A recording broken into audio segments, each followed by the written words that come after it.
Halo semuanya, Assalamualaikum warahmatullahi wabarakatuh. Kemerdekaan.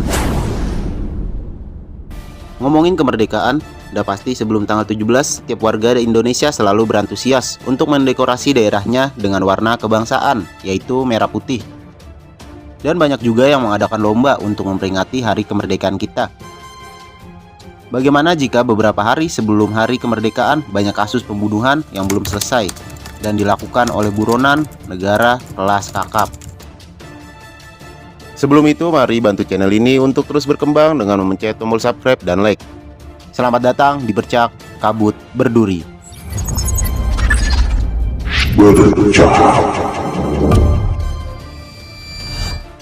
Cerita ini terjadi di perbatasan Indonesia-Malaysia, tepatnya di Pulau Borneo, rumah bagi suku Dayak, Melayu, dan Cina.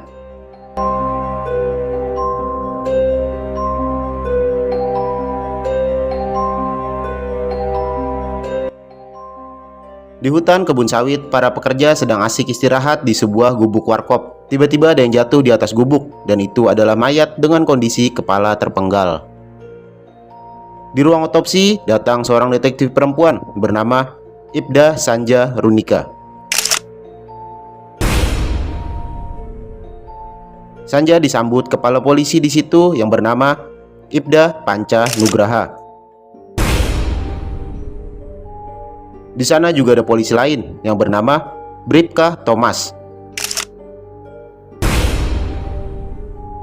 Pak Panca lekas memberi informasi korban yang jatuh di gubuk kebun sawit. Kepala dan tubuh korban merupakan orang yang berbeda. Korban pertama, kepala bernama Torik Herdian, seorang sersan 1, penugasan patroli perbatasan. Korban kedua, tubuh bernama Juing, aktivis Dayak.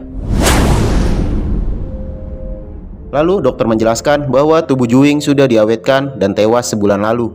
Sementara kepala Torik yang ditebas oleh orang yang ahli dengan rapi. Belum selesai dengan penyelidikan, tiba-tiba keluarga dari korban Juing tiba. Adik dan istri Juing bersedih dengan menyalahkan polisilah pelakunya. Sanja dan Thomas melakukan penyelidikan ke berbagai tempat sampai di pos penjaga kebun sawit Pak Bujang. Sanja menanyakan Pak Bujang pada tanggal 17 apakah dia yang sedang bertugas. Pak Bujang bilang ia bertugas bersama Raymond. Lalu Sanja melihat kebun sawit dan memperhatikan sebuah pabrik hantu yang terbengkalai. Bujang pun bilang, sebulan sekali di bulan purnama dari pabrik ini terdengar suara teriak-teriakan anak-anak perempuan. Sanja dan Thomas pun pamit, tapi Pak Bujang bilang jika ada yang bisa dibantu, Pak Bujang siap melakukan apa saja. Sanja akhirnya memberi nomor teleponnya dan pergi. Saat tiba di kantor polisi, Sanja bingung, sudah banyak tentara di sana. Sanja masuk ke ruangan Pak Panca. Di sana sudah ada seorang komandan batalion. Mereka berbicara tentang kasus ini karena salah satu korban menyangkut institusi tentara. Sebelum pergi, komandan batalion membisikkan sesuatu ke telinga Sanja. Sesuatu yang menyangkut keburukan masa lalu Sanja. Dan kalau nggak kuat dengan tugas ini, bisa kabur cantik, kata komandan batalion. Kalau kamu udah gak sanggup, kamu bisa kabur cantik seperti biasa. Lalu komandan batalion pergi dengan pasukannya. Malamnya seseorang sedang terlihat membakar sebuah kepala di tengah hutan. Esoknya Sanja sembari mencari informasi makan siang di Lombok Antu, Malaysia. Karena di perbatasan jadi tinggal mundar-mandir aja lah ya, anjay. Sanja mendapat laporan dokumen korban ketiga dari kepolisian Malaysia. Korban dengan tato Garuda tanpa kepala. Sanja juga melihat beberapa anak di bawah umur di tempat makan dan bertanya-tanya. Salah satu anak itu bernama Sindai. Ternyata mereka ingin bekerja walau masih sangat anak-anak kecil. Saat ingin bertanya lebih, Sindai dan anak-anak langsung dibawa pergi oleh ibu-ibu yang bernama Umi. Di sisi lain, Silas sedang berkelahi dengan para tentara di pos pantau. Malamnya, Sanja, Pak Panca, dan beberapa polisi dan tentara pergi ke rumah Silai karena ternyata dari perkelahian tadi, Silas membunuh salah satu tentara. Tapi polisi tak dapat menemukan di mana Silas berada. Esoknya, Sanja dan Thomas pergi untuk mencari Silas. Thomas pun menemukan Silas di kos-kosan terpencil. Silas kabur, tapi Sanja terus mengejarnya. sampai akhirnya Silas terpojok di dekat laut dan tertangkap. Saat sedang menginterogasi Silas, Sanja mendapat pesan dari Pak Bujang. Pergilah mereka ke tempat Pak Bujang. Pak Bujang bilang kemungkinan pembunuhan Torik dan Juing adalah orang yang berbeda. Pak Bujang juga bilang dia dapat info itu dari Ambong. FYI guys, Ambong itu seperti leluhur warga sekitar ya, yang dipercaya seperti roh hutan atau leluhur mereka, menjaga mereka. Saat sedang mengobrol, mata Sanja seperti ada yang aneh dan Pak Bujang mengobatinya dengan tetesan air daun. Lalu Pak Bujang pamit untuk pergi patroli. Di sisi lain, mobil yang dinaiki oleh Umi dan anak-anak yang ditemui Ibda Sanja di warung makan memasuki sebuah hutan dan berhenti tepat di perbatasan sungai. Umi keluar mobil sebentar untuk memeriksa. Tiba-tiba ia berteriak dan ditarik oleh sesuatu. 3 hari kemudian, warga yang sedang mencari madu ke sungai dikejutkan oleh sosok kepala yang menggantung dengan handphone di mulutnya, dan itu adalah korban keempat, Umi. Diperiksalah HP yang berada pada korban. Polisi menemukan foto Umi bersama seseorang yang bertato Garuda seperti korban ketiga. Dan ada foto Torik, korban pertama juga, di HP Umi. Terlihat foto lain yang menampilkan seorang saudagar kaya yang bekas preman bernama Pak Agam. Karena di foto-foto tersebut Pak Agam berkaitan dengan para korban, Sanja dan Thomas pun pergi menemui Pak Agam. Tapi mereka tak disambut baik. Malahan salah satu ajudan Pak Agam mencoba menyogok Sanja dengan uang. Sanja pun menolak dan menangkap Pak Agam lalu membawanya ke kantor polisi. Ibda Sanja mulai menginterogasi Pak Agam karena ternyata dia banyak kasus yang belum tuntas, tapi tetap bisa lolos. Dan ketika Sanja menanyakan perihal penjualan manusia, Pak Panca datang dan menanyakan kenapa malah menangkap Pak Agam. Sanja bilang bahwa dia salah satu yang bersangkutan dengan korban dan mencoba menyuapnya. Pak Panca mengerti dan menyuruh Ibda Sanja untuk pergi besok mengantarkan salah satu anak yang bernama Jenta ke rumahnya.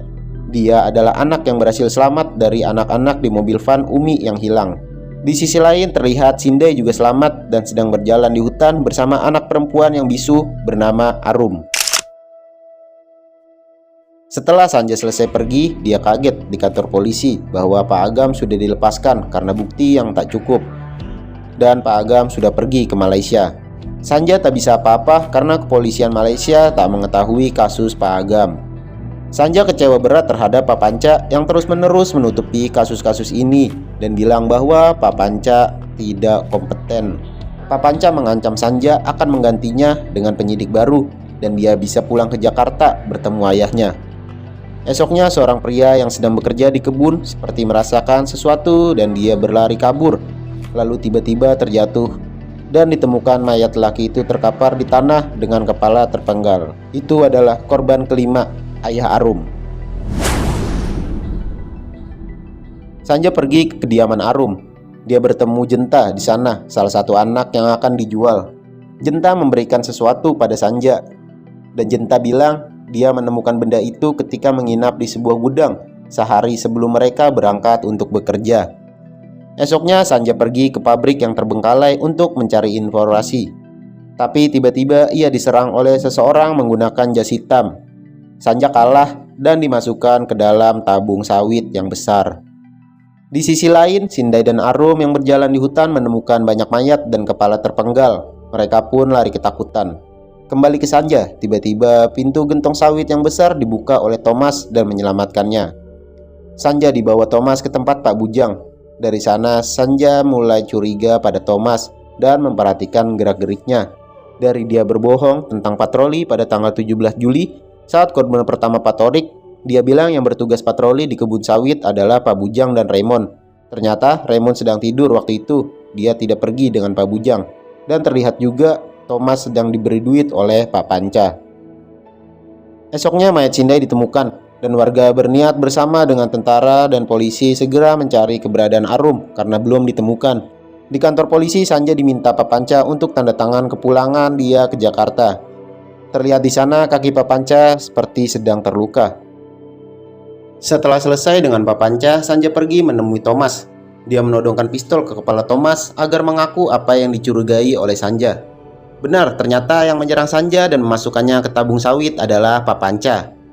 Thomas menambahkan dia hanya tahu bahwa Pak Panca mempunyai bisnis di sini dan rata-rata setiap bawahannya rutin diberikan amplop uang. Walau para bawahan Pak Panca tak tahu apa bisnisnya. Lantas Sanja menurunkan pistolnya dan mulai bercerita ketika dia dulu waktu jadi polisi. Dia dibilang polisi titipan ayahnya. Sanja juga pernah menabrak anak kecil saat jadi polisi dan anak itu meninggal dunia. Tapi karena ayahnya, komandan, dan teman-temannya, kasus Sanja ditutup begitu saja. Sanja sangat kena mental, dia ingin sekali minta maaf dan mengaku pada orang tua si anak. Tapi komandan dan teman-temannya bilang sudah telat. Mereka sudah terlanjur nyebokin Sanja. Kalau sampai ngaku, malah banyak yang terseret ke kasus itu. Dari ayahnya, komandan, bahkan teman-temannya yang berusaha menutupi dari awal. Esoknya terlihat Arum sedang duduk di dekat sungai. Dan dibarengi dengan kabut seperti ada sesuatu di sungai itu. Kembali ke Sanja, dia sekarang sedang menyelidiki kasus ini tanpa perintah polisi dan didampingi oleh Silas yang sudah terbebas. Mulailah Sanja dan Silas menjalankan rencananya. Mereka berdua menculik Pak Agam di Malaysia saat sedang berada di studio foto. Pak Agam dibawa ke hutan dan diinterogasi. Diketahui bahwa mayat korban yang bertato Garuda bernama Ashraf. Dan pelaku dari kematian Ashraf ini adalah Pak Agam dan Torik. Tapi Pak Agam menjelaskan lagi, dia pun terkejut ketika Ashraf mati. Tiba-tiba ada yang mengirim kepala Ashraf ke rumahnya dan dia membakarnya. Jadi waktu di awal yang membakar kepala manusia di hutan adalah Pak Agam karena panik.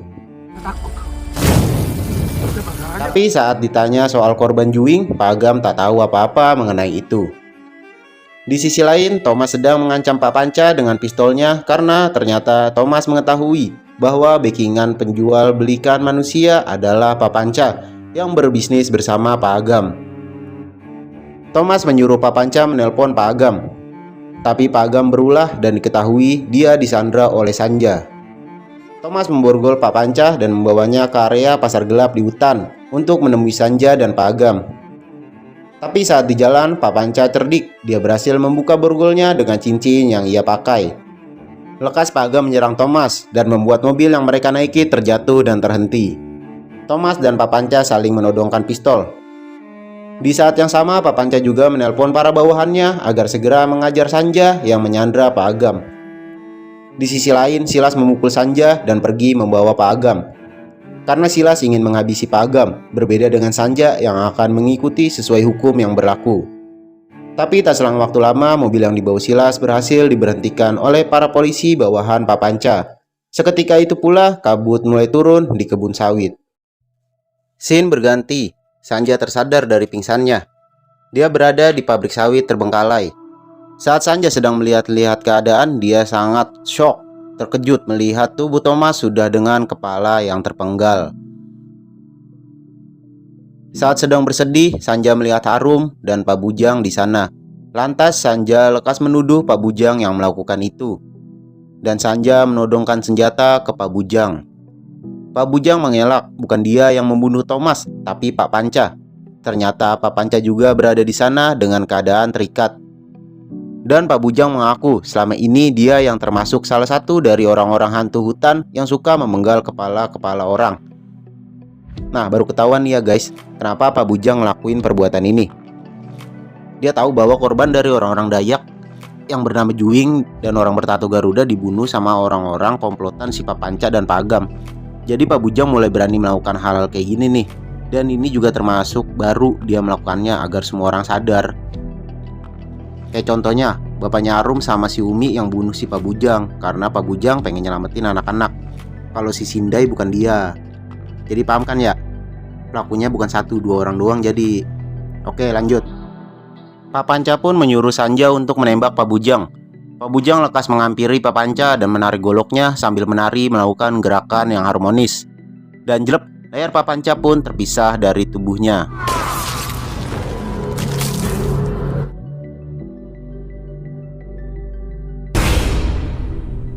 Pak Bujang kabur dan Sanja mengejarnya. Tapi sayang, Pak Bujang hilang di tengah kabut. Suara Pak Bujang masih terdengar di dalam kabut tebal. Dia bilang minta maaf tak bisa memenggal kepala Sanja.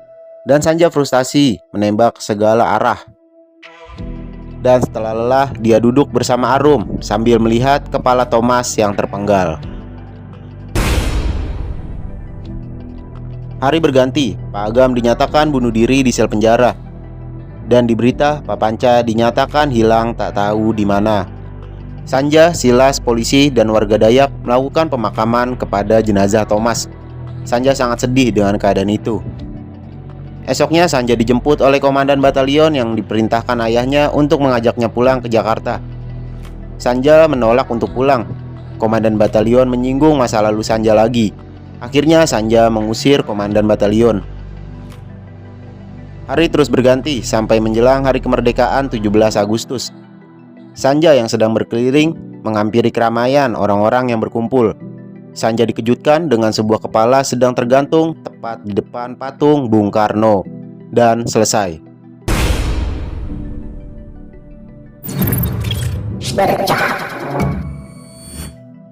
Nah guys, gimana menurut kalian tentang film Kabut Berduri nih? Ternyata di akhir video juga Pak Bujang kepalanya dipenggal anjir. Masih banyak komunis yang belum ketangkep karena emang nih film diambil dari cerita di tahun 70-an ya. Jika ada kekurangan dalam video bisa ditulis di kolom komentar. Terima kasih untuk terus membantu channel Bercak. Bercak pamit, salam sinema.